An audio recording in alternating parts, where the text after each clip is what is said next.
Assalamualaikum warahmatullahi wabarakatuh.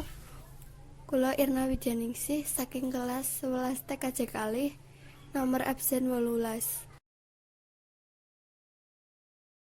Novel coronavirus minangka virus anyar sing nyebabake penyakit pernafasan. Virus iki asale ing Cina. Gejala klinis pertama, gigil, batuk pilek, masalah ambegan. Virus corona bisa dipenging. Kepriwe carane menging virus corona? Carane menging virus corona yaiku sing pertama, jaga jarak karo wong liya. Sing kepindho, wijik sadareng lan sakwise aktivitas. Sing ketelu yaiku asring ngumbah tangan nganggo sabun.